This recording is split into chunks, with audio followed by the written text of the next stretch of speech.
Bon dia! Avui farem un projecte amb Tinkercad. Crearem uns botons molt xulos que es podran imprimir amb una impressora 3D. Obrim la web del Tinkercad i fem clic a Crear un disseny. Podem canviar el nom del projecte fent clic a dalt a l'esquerra, al costat del logo de Tinkercad. Per defecte, sempre es posen uns noms molt estranys. Començarem fent un botó molt senzill. Agafarem un cilindre de l'apartat de les formes bàsiques i l'arrossegarem amb el ratolí fins a la nostra zona de treball. Després farem clic al quadradet blanc que surt a la part superior i li canviarem l'alçada al nostre cilindre. Li posarem una alçada de 2 mil·límetres.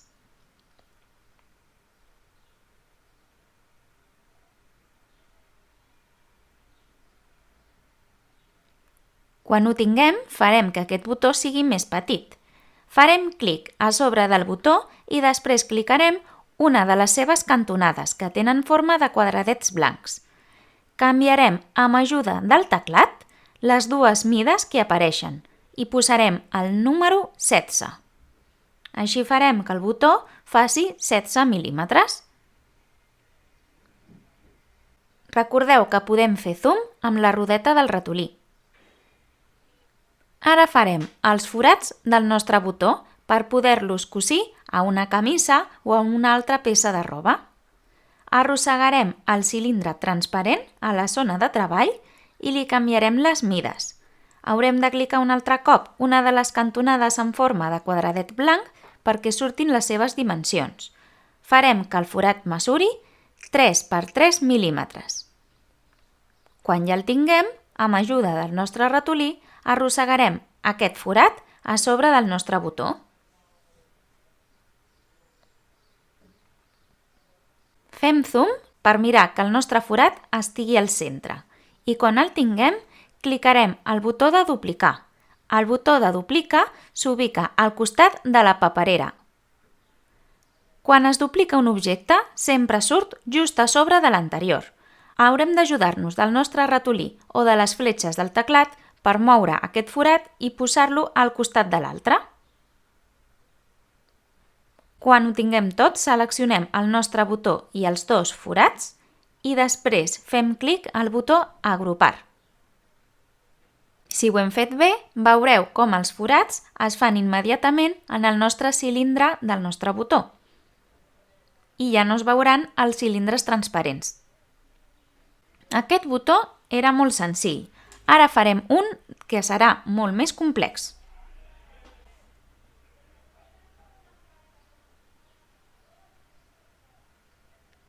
Arrosseguem un cub de l'apartat de les formes bàsiques fins a la nostra zona de treball.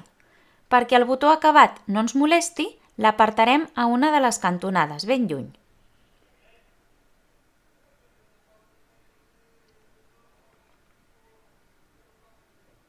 Fem clic a sobre del cub per canviar-li les mides.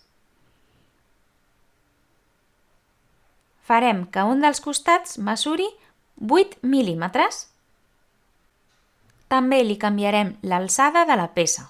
Fem clic al quadradet que surt a dalt i al centre i li canviem l'alçada a 8 mil·límetres. Aquest botó estarà arrodonit pels seus cantons. Busquem la figura Techo curvo, que és de color blau. Quan la tinguem, li canviarem les mides. Farem que mesuri 8 mil·límetres per 8 mil·límetres. Així encaixarà amb el nostre cub que havíem posat anteriorment. L'alçada la canviarem perquè sigui de 4 mil·límetres. Recordeu que per canviar l'alçada hem de fer clic al quadradet blanc que surt a dalt al centre.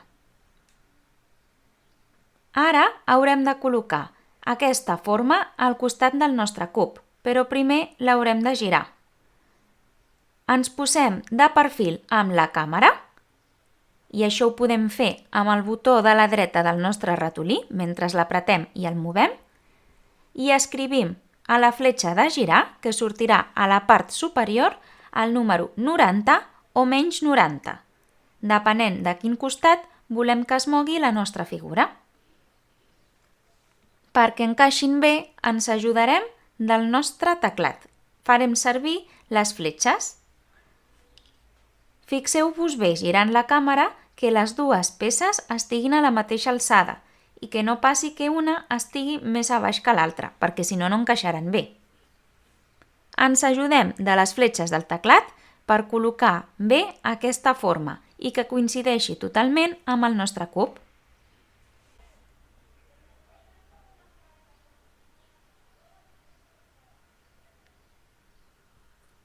Quan l'haguem posat bé, farem clic al botó Duplicar i amb ajuda de les fletxes del teclat el separem.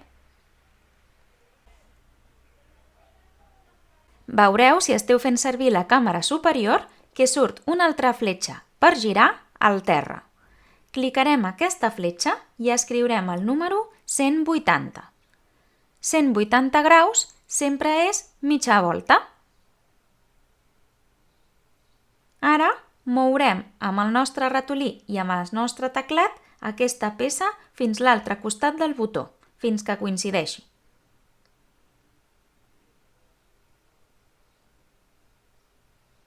També li haurem de fer els dos foradets per poder cosir aquest botó a la nostra roba. Arrosseguem un cilindre transparent i fem clic a una de les cantonades per canviar-li la mida. Farem el cilindre de 3x3, igual que l'anterior. Després el movem a dins del nostre botó amb ajuda del nostre ratolí. Quan el tinguem ben posat, el seleccionarem i li farem un duplica i mourem aquest altre botó al costat. Mireu bé amb la càmera des del punt de vista superior per veure que els forats realment estiguin al centre i que no hi hagi un forat molt més a l'esquerra que l'altre. Quan ho tinguem tot, ho seleccionem i fem clic a la icona Agrupar.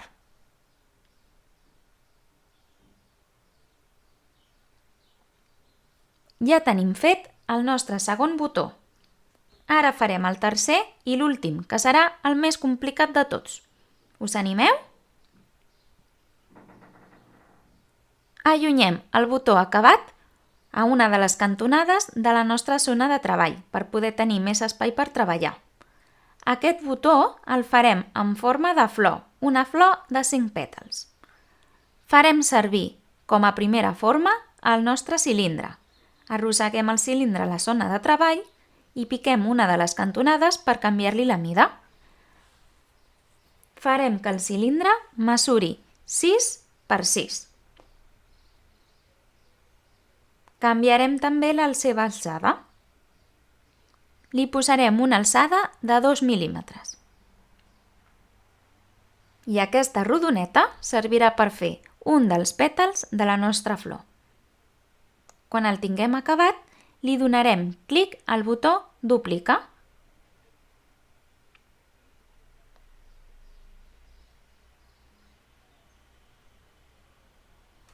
Haurem de duplicar aquests cilindres fins que tinguem un total de 5 pètals.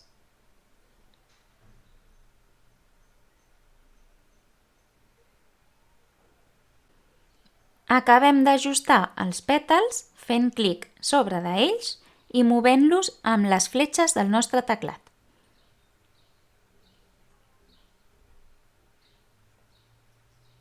Quan ens hagi agradat ja la forma final de la flor, ho seleccionarem tot dibuixant un rectangle gegant en l'aire i farem clic al botó Agrupar. Ja tenim la forma de la nostra flor. Ara només caldrà fer-li els foradets per poder-lo cosir a la roba. A aquest botó li posarem també un forat de 3 mil·límetres. Arrosseguem el cilindre transparent i li canviarem les mides. Si veieu que queda massa gran, li podem tornar a canviar les mides i fer que el forat mesuri 2x2. Quan el tinguem ben posat, fem clic al botó Duplicar i movem el segon forat amb ajuda del nostre teclat. En acabar, ho seleccionem tot i fem clic a Agrupar. I ja hem acabat el nostre tercer botó.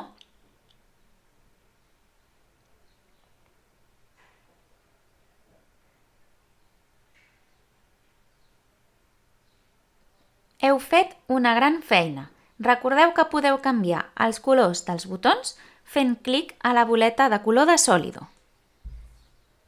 Esperem que us hagueu divertit i que ara penseu els vostres propis dissenys per fer uns botons molt divertits i originals.